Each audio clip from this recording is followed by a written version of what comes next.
राधे राधे निटर्स। आज की इस वीडियो में मैं आपके लिए पेश लाई हूँ कि सॉक्स की एड़ी कैसे बनाई जाती है। तो ये आप देख सकते हैं, ये है मेरी एक रेडी सॉक्स। ये देख सकते हैं आप कितनी सुंदर एड़ी बनी है, वी शेप्ड, जो पैर को भी स्नग बैठती है। और ये आप साइड से भी देख सकते हैं कि बिल्कुल जो एड़ी की शेप होती है, जो फुट की शेप होती है, उसको पूरी तरह से अच्छे से हक करती है ये। और जो ये वाला पार्ट है, इसको कैसे अच्छे से बनाएं और हमारे स्टिचेस कैसे लूज़ ना रहे, इसमें आपको टिप्स और ट्रिक्स भी दूंगी इस वीडियो में। तो चलो शुरू करते हैं। फॉर स्टार्टिंग ऑफ हमार को स्टिचेस को डिवाइड करना आना चाहिए। सो मेरे पास यहाँ 27 स्टिचेस है। सो साइड में मैं 10 और 10 स्टिचेस रखूँगी और मिडल में मैं 7 स्टिचेस रखूँगी। सो ये आप देख सकते हैं, आपको अपनी स्टिचेस को इवनली डिवाइड करना आना चाहिए। सॉरी, नॉट इवनली, बट ज़्यादा बारियों को लेफ़्ट और राइट साइड रखना और मिडल में कम बारी हो सके तो। जैसे आप 6 भी रख सकते हैं, 5 भी रख सकते हैं, बट बड़ों के लिए 7, 8 इतनी ही आती है। सो अब मैं शुरू करूँगी with knit and purl stitches.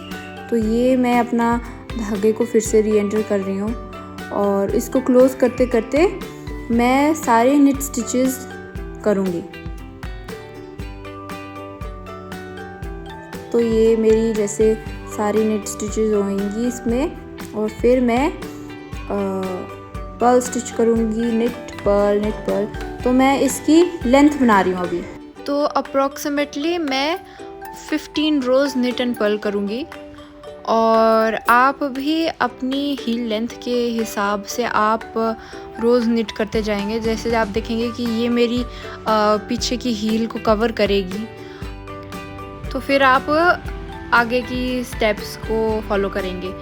तो फ़िलहाल ये मैं सिर्फ निट एंड पर्ल रोज़ को करती जाऊंगी, और इनको 15 रोज़ को निट करने के बाद मैं आपको दिखाऊंगी कि जो हम डिवाइडिंग कर रहे थे सॉक्स की, जो स्टार्टिंग में डिवाइडेशन कर रहे थे, तो वो हम कैसे हम आगे उसको यूज़ करेंगे ताकि हमारी सॉक्स की जो हील है वो बिल्कुल परफेक्ट वी शेप में आए। तो ये मेरी देख सकते हैं आपकी मेरी पर्ल रोज़ भी शुरू हो गई है। सो 1, 2 ये मेरी सेकंड रो है, और ऐसा ही मैं करती जाऊंगी जैसे कि बोला कि हील लेंथ तक पहुंचेंगे, और फिर अब आगे ही हम मिलते हैं। तो ये देख सकते हैं आप कि मैंने अपनी हील लेंथ के हिसाब से 15 रोज़ निट कर दिया है, और अब हम डिवाइडेशन वाला प्रोसेस करेंगे। सो हमने स्टार्टिंग में ही डिवाइड कर दिया था 10, 7, 10। सो ये होगा हमारे। तो हम अब करेंगे, पहले स्टिच को स्लिप करेंगे, फिर हम सेकेंड स्टिच को पर्ल। सो ये हमारी 2 स्टिचेस हो गए, 1, 2, 3, 4, 5, 6, 7, 8, 9, और ये हमारी 10th स्टिच हो गई। और अब हम इसके बाद 7 स्टिचेस को पर्ल करेंगे। सो अब देखिए आप 1, 2,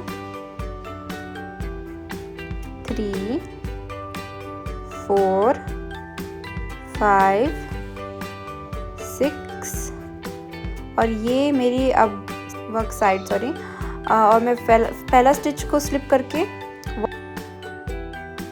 3, 4, 5 एंड ये देख सकते हैं 5 स्टिचेस हो गई, और 6 को नीट करने के बाद जो हमारी 7 स्टिच होगी, इसको और उसके पहले स्टिच को, जो हमारा सेकंड पोर्शन स्टिच को है, उसको मैं निट 2 टुगेदर करूँगी।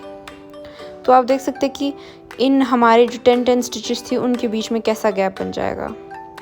सो हम हमेशा जो हमारे सेवन्थ और फर्स्ट स्टिच इनको हम हमेशा हर बारी में इनको इन दोनों स्टिचेस को साथ में बुनेंगे और वैसी तरह हमारा जो वी शेप होगा वो बनने लगेगा।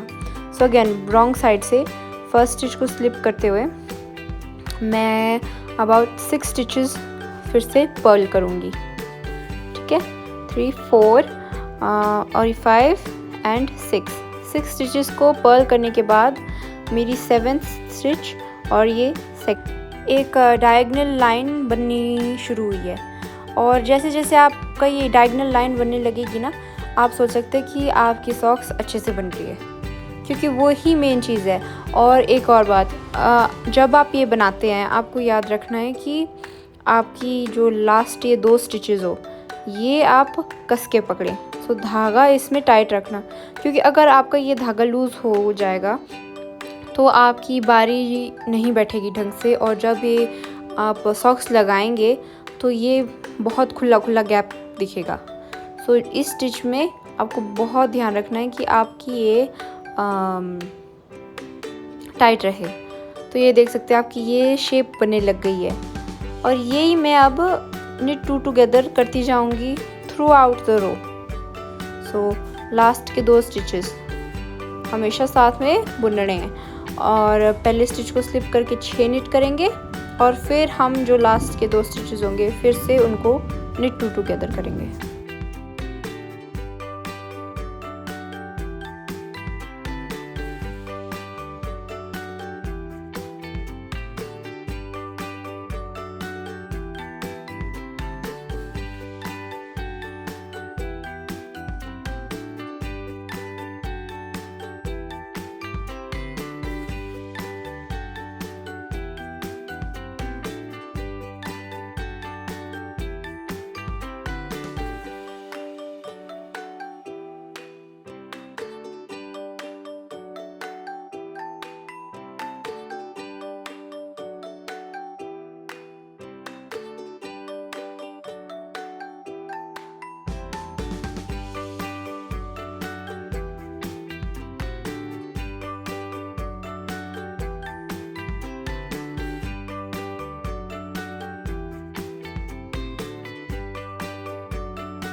और एक और बात मैं आपको बताना चाहूँगी, जैसे जैसे आप निट 2 टुगेदर करते जाएंगे आपकी स्टिचेस साइड से कम होती जाएगी। तो अब आप देख सकते हैं कि मेरे पास आई थिंक 2 स्टिचेस हैं यहाँ पर बची हुई, और अब इस साइड से सिर्फ 1 स्टिच है मेरे पास बची हुई। सो जैसे जैसे आप ये करते जाएंगे आपके पास सिर्फ और सिर्फ 7 स्टिचेस बचनी चाहिए, और जब 7 स्टिचेस बचेगी तो ये देख सकते हैं निट 2 टुगेदर, और ये मेरे पास वन सिंगल स्टिचेस बच गई है। तो इनको जब ये 7 स्टिचेस बचेगी आप साइड के स्टिचेस को उठाएंगे, और फिर जैसे आप आगे बुनते हैं नॉर्मली वैसे आप बुनते जाएंगे आपके फ्रंट के स्टिचेस को उठाते साथ में। तो ये देख सकते हैं आप, ये मेरी लास्ट स्टिच थी, इसको मैंने उठा दिया। अब ये जो 10th स्टिचेस थी मेरे पास अब वो नहीं बची है। सो अब मैं 6 निट करूँगी और लास्ट स्टिच को साथ में निट 2 टुगेदर करूँगी, और ये हो गया हमारा main part complete, main and important part complete. तो ये देख सकते हैं आप कि ये अब ऐसी शेप देगा, बिल्कुल परफेक्ट वी शेप। तो और मेरे पास सिर्फ 7 स्टिचेस बचे हैं, कोई गलती नहीं हुई है। और अब यहाँ से आप साइड से अपनी स्टिचेस उठाएंगे, फिर अपने फूल को उठाएंगे साथ में और निट करते जाएंगे, जो कि आपको ऑफ कोर्स पता ही होगा। और एक टिप आपके लिए, जो आप ये साइड से स्टिचेस भी उठाएंगे इनको भी टाइटली उठाना, तो ये देख सकते हैं आप कितना सुंदर वी शेप आया है, जो पैर को भी बहुत अच्छे से बैठेगा।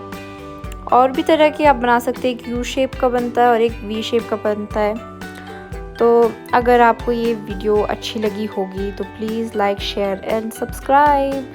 राधे राधे।